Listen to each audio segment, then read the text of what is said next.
The Mecklenburg County ABC Law Enforcement Division provides a free training program to ABC permitted establishments called the Alcohol Seller and Server Excellence Training to educate employees on the possession and sale of alcohol. This ABC officer training covers underage sales, forms of acceptable identification, and employee age requirements. The Mecklenburg County ABC Board, more than a bottle.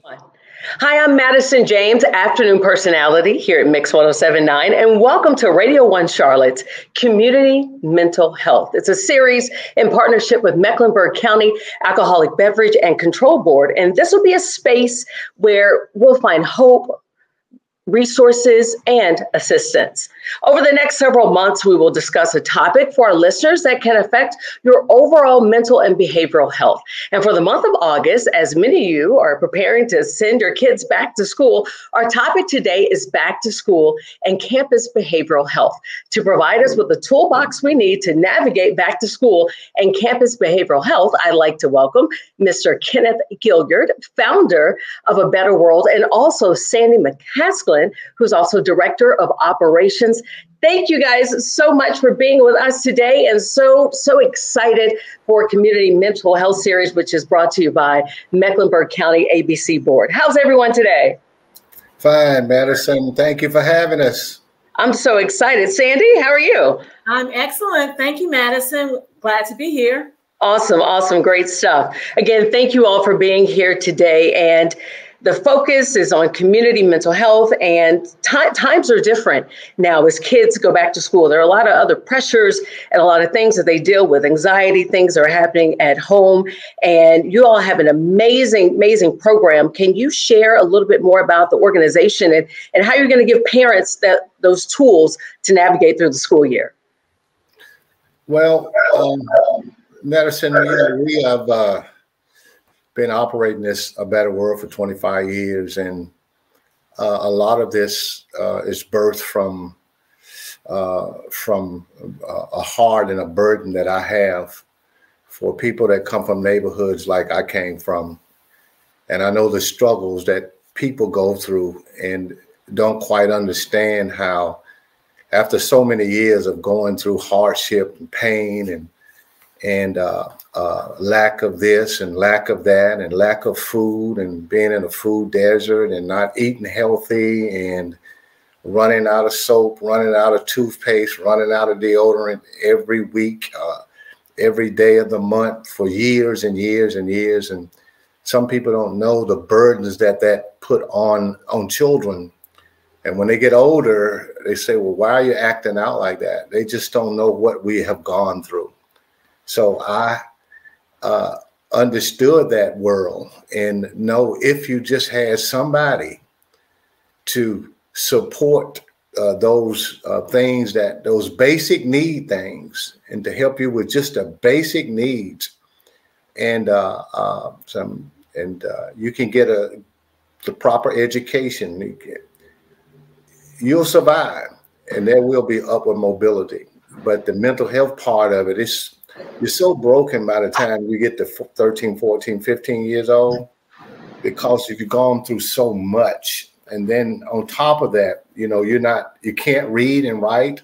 You're not operating on grade level. They say if you can't read by third grade, the chance of upward mobility is none, slim to none. Mm-hmm. And by the time you get there, mental health is turned into insanity.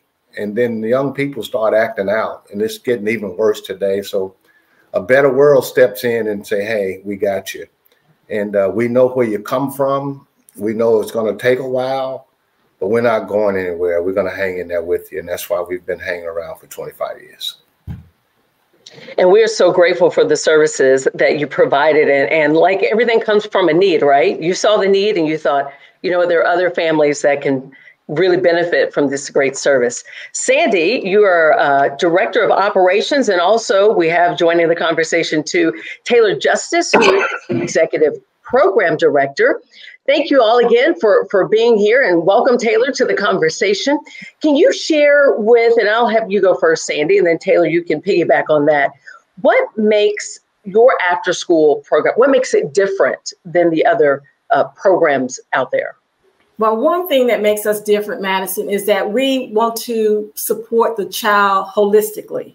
I mean, provide for them physically, whether it's daily hot meals. We provide them with fresh produce and groceries during the week, or we provide outdoor activities as well. And of course, we have to provide the academic support. We have a program that we use called iReady that helps those children to get back on grade level. We also have a reading buddy program, and there are so many other things. We have counseling services provided to our children. So that is one of the things that I think make us different from other after-school programs. And Taylor, would you like to add and kind of piggyback on that, if you would? Yeah, definitely. As Sandy had mentioned, it's a combination of factors beyond the academics alone. It's that academic development, that social and emotional development, and that's where the mental health piece plays a huge part, and it's key. We address the physical health and well-being, again, tied to mental health, and of course, the spirituality part of it. And the prevention and early intervention at such a young age, when they start with us, they are guaranteed success and to get out of poverty. Again, such amazing things that you all are doing. And can you guys really focus? You touched on this earlier when you were speaking about literacy, and some kids don't have the skill to be able to read or write or read at the level that they need to be at. And sometimes that creates isolation, bullying going on, because that's happening in schools, embarrassment, and also it hinders the confidence because there's something that no one else knows. So can you talk about how literacy is important and what you have done to really shine a light on that and help kids be their best self? Yeah, the Opportunity Task Force that was formed, I guess 6 or 7 years ago, and a group of leaders in this city did a study for like 2 years and found that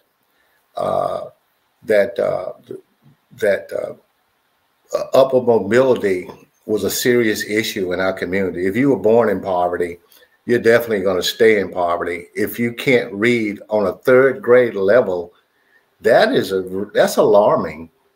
Just because now I got to tell an 8-year-old at the age of 8, if you can't read on 3rd grade level, you're going to fail. You're not going to get out of poverty. Now, what does that sound like, telling an 8-year-old child you are not going to make it? I mean, an 8-year-old. And so we're saying no to that because with our iReady program and with our reading program, and Charlotte is and when it comes to upward mobility, Charlotte is number 50. They're dead last. Ooh. When it comes to the 50 top cities in this country, Charlotte is dead last when it comes to upward mobility. So if you're born in poverty in Charlotte and can't read on a 3rd grade level, you're not getting out of poverty. Mm. And the area that we live in, 70% of the Title I schools are below that, are not reading. 70%. They're reading at 23% reading proficiency in these Title I areas and 83% reading proficiency in Southeast Charlotte. So that means that 70% of our children that are in elementary school right now will not get out of poverty. And they are determined, statistics are showing that they're determined how many prison beds they build based on how many kids can't read by 3rd grade. And so that is not acceptable to us. That shouldn't be acceptable to our community of mentoring and volunteering. And what we do here, we have the best reading program in the country. People just don't, if they come and see it, they'll find out, because we can get kids back 1 to 2 grade levels in 60, 90 to 120 days. We've proven it in the last 4 years with the new software we're using, iReady, and reading buddies, and with a drop everything and read a physical book. We've proven it. And so what we do here is critical. We've seen mental health issues, children that were problems. We got them up 2 grade levels and the issues vanished. Right. You know, now the confidence is growing. And I mean, these kids are shining. Our program is 87%. It tops everything. Reading proficiency. Our children. Unheard And of. like you said, right? Sometimes it comes to kids, they don't have the skills to really express how they feel. So they have a tendency to act out. Right. And what you just said, when you're bringing them up in those levels, you see a whole different child. Whole different child. And we see it, you know, it may take, we've had kids come in the program, you know, I mean, they're acting out really bad. And we know, I mean, we could say, we can't deal with them, but we know, hey guys, we're gonna have to hang in here. We know at least 3 weeks to see if we're gonna, and at least after about 3 or 4 weeks, that child begins to calm down because now they're getting used to a systematic habit of being, you know, just someone loving on them and being patient with them. Because the world, with the kind of brokenness and mental health we're dealing with, these are not our kids and they're not the world kids. And nobody's going to tolerate that in the world we live in today. First, you got to have a deep love to tolerate the brokenness that's causing the mental health, and then start slowly, you know, dealing with the problems. Like, that's why we feed a meal every day, you know, a hot meal every day we have a cook, so that that child will know that we love them and, man, they care about me. And we get them in these computer labs, you know, 30, 40 minutes, you know, a day on this already program. They twist and turn for a minute. But, you know, after about a week, they settle in and they're laser focused. And so that's a very deep love that can only deal and tolerate with that deep level of brokenness. Only a deep love can deal with a deep brokenness that the average person is not going to tolerate. Right. Right. And you guys are doing amazing work. And to that point, right, pouring into kids, it takes a village. And we actually have a parent who has benefited from your services. We have Lakita, who is going to join us right now. And Lakita can really share Ken and the staffs, you know, Sandy and Taylor, what happens when you have people that care and pour into a child, because we need help coming from all different angles. So Lakita, tell us about your experience. Yes, good morning. As I'm listening to Pastor Ken, I'm excited to be able to share our story, because I feel like what he's sharing is truly what we were going through. So my children came to live with me when they were 3 and 7 years old. And my 7-year-old could not read. He was headed into 3rd grade. He could not read at all. He could recognize letters. And I stumbled upon A Better World. And for me and my husband, for us being first-time parents, we didn't know what to do. We had some pretty serious behavior issues with my son, the 7-year-old. He was very aggressive physically. He was a little bully. He was a class clown. And I had, forgive me because I'm a little teary, and really, like, this is so deep for us. And we didn't know what to do with that. And, you know, we did our best to try and teach him the basics of reading. And once we were able to get him into A Better World, and I just want to say, you know, financially, out of everything that we had an opportunity to send him to, the one that has benefited us is A Better World, because we can afford it. It's not a choice for us between sending our kids to after school and summer camp, or having enough groceries and being able to pay all of our bills. It's not a financial strain on us, just because, you know what I mean? Sometimes I feel like the cost of things for children is just exorbitant. So sending them to A Better World, I would say within the first year, my son started reading. and we struggled with him getting F's in school.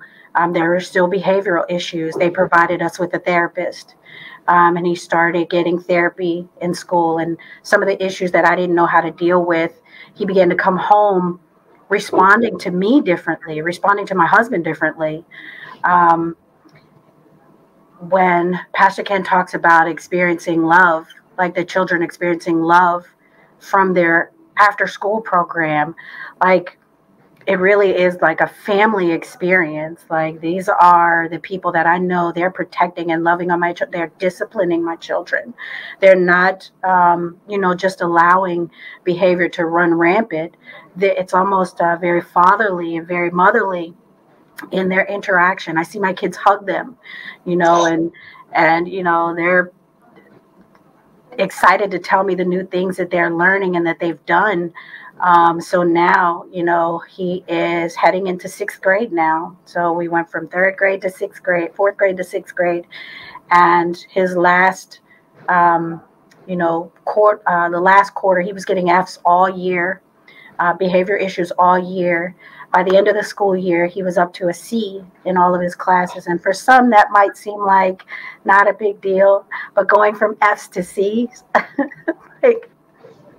we celebrated, you know what I mean? So his behavior, he's becoming such a little gentleman. We're able to see that he has a heart for other people and that he desires to help. He's blossoming in such a way that we never could have expected. We never could have accomplished on our own. We do need a village. ABW has helped us with food when it gets tight and we don't have enough. I consider us a middle-class family, but that doesn't mean that we don't struggle to manage our bills, to manage keeping food in the house, healthy food in the house, because certainly there's junk that we can always provide for our kids, but they provide us with fruits and vegetables, garden fruits and vegetables. Sorry. You're fine. This is a safe space. I'm over here about to dab up, so you don't see like mascara running down the side of my face. It's just amazing work that Ken, Sandy, and Taylor and their staff are doing. My question to you is, have you seen your son pour into other kids? Almost like, you know what I mean? Like it's almost like a transformation of, he recognizes something maybe where he used to be. Do you see him now kind of stepping up and maybe saying, hey, you might want to try this way of how you tackle that problem, or maybe like the reading buddies, why don't you come read with me, even though they may not be in the program, but still, it's still spreading that seed. Yes, there are kids next door and in our neighborhood that he has connected with, and he invites them over our house to read when I say it's reading time. He's always trying to invite the kids to join after school and camp. So I've talked with other parents about it. But sometimes it's hard to convince folks that this really is what it is what we say it is. So yes, he is. We see the leader in him. He is going to be, I have no doubt in my mind that my son is going to be a leader of something someday, because he's always pulling in other kids and trying to give direction and a little bossy. But I think that it's being honed in such a way that he's going to be an excellent man as he grows. Well, Akita, thank you so much for sharing your story. I'm telling you, when people watch this, like you said, sometimes in certain communities, there is a mistrust.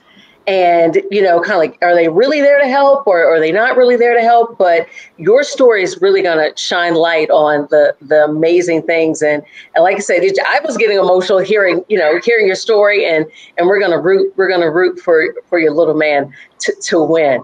A Better World has community partnerships, right? Because you can't do this, like we talked about, you can't do this by yourself. And one of those partnerships is with the Mecklenburg County ABC Board, which happens to be our sponsor for community mental health. And I'm going to bring in Senior Officer Scott Minderline with the Mecklenburg County ABC Board Community Engagement Law Enforcement Team.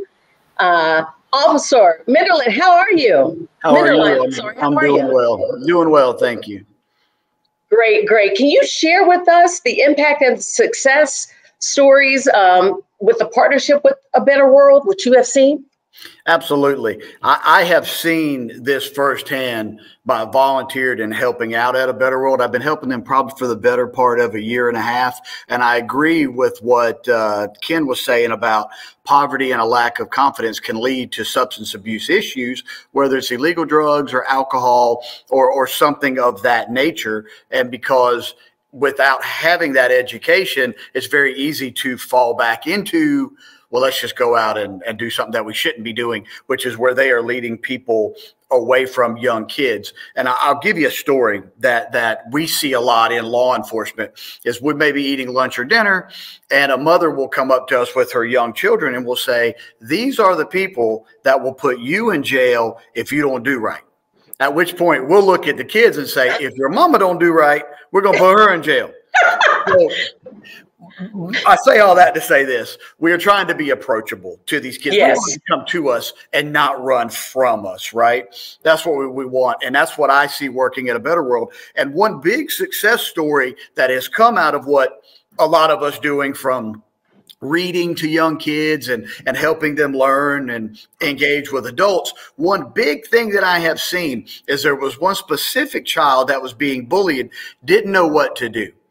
Okay. One of our officers could tell that something was going on, but didn't know what, and was able to build a bridge with this child, went to the child's house, talked to the mother, and was able to overcome this bullying issue and make this child a better person, which would have never happened if we would have never been involved at A Better World. So that's just one small little section that I can say that, you know, outside of all the other ones we've done, but I know for a fact that we did help one kid that was being bullied, that one of the officers noticed something just wasn't right and was able to step in. But I will say again, I have been there. I have seen it. I have served food. I have talked to kids. I've had little kids fall asleep on me. I learned I'm not as good as I think I am. And, but it is an absolute great asset to the Charlotte Mecklenburg community. There's no doubt. Oh my gosh, Officer Minderline, that was some amazing stuff that you were sharing. Can you share about the initiatives that you have the Plain in Sight initiative and also the asset classes? Can you talk about that partnership and how that works? Absolutely. So Hidden in Plain Sight is a new program that we are just starting. And basically what it's going to entail is it's going to be for adults, parents, educators we actually are purchasing a trailer that we're going to tow behind and we'll take it with us. In this trailer is going to be a mock bedroom from a bed, a desk, a closet, so on and so forth, where we can bring in these adults a couple at a time and let them look around in there to see anything that they're not aware of. And I've got an example. I'll give you an example of this. Okay, please. A simple can that's sitting in a bedroom. This is just what you would buy in a store for $4. A parent might look at this and be like, oh, it's just a drink. It's heavy, whatever. But they don't know that if you screw the top off, you can hide an illegal substance in there. Also, they may go in their bathroom and see just a simple comb for a child or for a girl. But what they don't realize is that it's got a hidden compartment in it where people can put illegal drugs or whatever they want to put in there. These come in all different kinds of things. Starbucks even has one with a hidden. Wow. So there's all kinds of these things, but we're going to put them in there so that people become educated on what to look for in their child's room. Also, other little things. There could be something written down, maybe some kind of street slang of some kind of drug or something that they are using. And we're going to tow that around as an initiative to the multiple county area and get these things rolling so people can see what's going on. These Hidden in Plain Sights are big out west towards California side. However, we've never really done it as much here in North Carolina, but with our new community director, Kayla, she's kind of piggybacked on this thing and I kind of jumped on this thing real hot and heavy. So I think it's going to be really good once we get this opportunity up for parents to see what is really out there.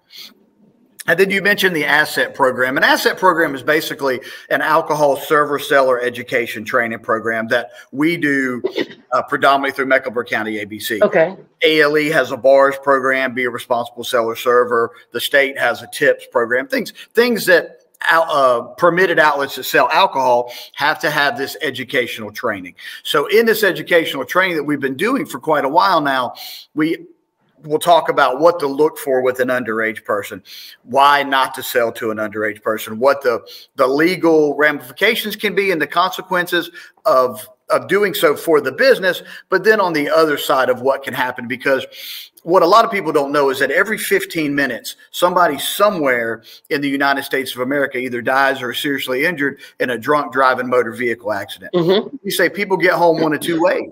They drive or they get a ride. Right? One of the two. And that's what we're trying to do is keep adults from drinking and driving, but young people as well, because their mental and physical faculties are not fully developed yet. And, you know, we try to push that message pretty hot and heavy to the local bars and nightclubs where, you know, people do go. Officer Mineral, I have a quick question, because what you just pointed out, I'm not going to date myself on here, but it's so different now with the obstacles and the challenges that our kids face now as young as like third grade, even down to second grade. So with that stuff that you just shared with the hidden compartments, which looks like, oh, that's nothing. Can you explain, like, because some people may think, oh, that's not happening in Charlotte, but can you just just because it's in a bigger city now with the internet, there also is like a trickle down effect, because you can see what somebody else is doing and you can bring it into the community that may not be as exposed, and then we've got a situation. So there are multiple, I'm not going to say business names, but there are multiple businesses within the city and the adjoining counties that sell these things. They're not illegal to sell. It's not illegal for them to sell them, other than maybe a copyright violation from the company Starbucks itself, but it's not illegal to sell these things. So a lot of parents don't know they're out there, but more so with the I guess not marijuana, but the edibles that are out there, the legal edibles that are out there at this point in time. There has been an instance in Charlotte where a mother bought 2 packs of these. She took them home. The child thought that they were like Skittles and wound up eating half the pack, wound up having to go to hospital, got hospitalized, wound up being okay, but it could have been a lot worse from an overdose from a legal substance, so to speak, but the child thought it was candy because it looked like candy in there. So there was a school resource officer conference a couple of weeks ago that we attended and set up some of these things with the Secretary of State's office. And a lot of SROs were like, I've never seen that. I have no idea what that is. And that's from Yadkin County all the way to the coast of things that we may potentially in the future be able to take our program on a road show and show other people what we have, to smaller agencies that don't get the kind of education or the law enforcement education that you see in a big city, so to speak. Oh, wow. Everyone, I tell you, I'm just feel so inspired by this powwow that we're having today. And thank you, Officer Minderline, for giving us those nuggets. We really do appreciate it, and the work and the partnership that everyone is doing right here. Mr. Gilliard, if you don't mind, I would like you, Sandy, and Taylor, if you don't mind, just give us some little nuggets, some little takeaways on how parents can provide a healthy back to school, both physically and mentally. Well, I think the most important thing for parents, and and especially in the communities that we serve, is to we're doing a huge back to school program for this community, and I think it's what is it, August 10th. August 10th, and it's going to be huge. And we're going to give away a lot of stuff to parents, and because so many parents, just don't have the things that, and and I hate it for these parents. I mean, I just hate it for them, and I may be getting off subject a little bit, but these parents love their children. They love their children, and yeah, their children end up doing things that the parents should be responsible for. But these parents have got mental pain from their childhood too. And that's a broken person trying to raise a broken person. And when they get to these places to where they have to buy school clothes and book bags and trying to prepare their kids for school, that's extra stress on these parents. Yes, it is. I mean, that is burden. And I mean, you know, and they already have the burden of trying to pay their bills. And, you know, the rent has tripled, you know, post-COVID. And these parents that we deal with are struggling. And so the thing I would ask this community to do is, one, you know, I wish the word volunteer and mentor was on the tongues of more people these days. You know, I think, you know, I think vote, volunteer, and mentor should be in the same breath. Yeah. Because, you know, if we don't volunteer and mentor, we're going to continue to lose that 77% of these children that are failing in 8 Title I schools in a 3-mile radius. That's a lot of kids. And so what do I tell these parents? You know, hey, find you a good after school. Well, you know, find a good place to take these kids. Man, you know, that's a tough question. I mean, you're doing some great stuff. I mean, we're sharing with people already. We're doing some great stuff. And I really do like what you said, volunteer and mentor, because some people feel like, well, what do I have to give? Your time. You would be very surprised by giving your time, right, whether it's an hour, whether it's 2 hours or even 30 minutes, giving your time. It's addictive. Once people start really volunteering and giving their time and seeing the impact that they make, right, you know what I mean? It gives back to them as it also builds and gives back to the kids. Taylor, can you give us a takeaway? And also tell us how people can learn more about the program as well. And you're the executive director. Right. So I always say kids need 3 things and they thrive off these 3 things: love, structure, and discipline. And we've become that safe space, that outlet, that environment. We foster that positive environment for them to thrive. And these are some of our most resilient youth. They're the top readers in their school. And if they have that love, structure, and discipline, I mean, they'll thrive. To learn more, mentors, volunteering, we need homework helpers. We need the community's help. You know, even just sharing the word that we're open and serving. But our website is www.abetterworldcharlotte.org. We have social media on Instagram and Facebook. You can look us up, A Better World Charlotte, and you send us a message and we'll get you matched with a student. And I definitely want to stress that these students look forward to that. They'll come off the bus on a daily basis. Is my reading buddy today? Is my reading buddy today? Oh, and all it takes is 30 minutes once a week to connect with that child. And the impact is so great. And just spreading that word that we're open and serving.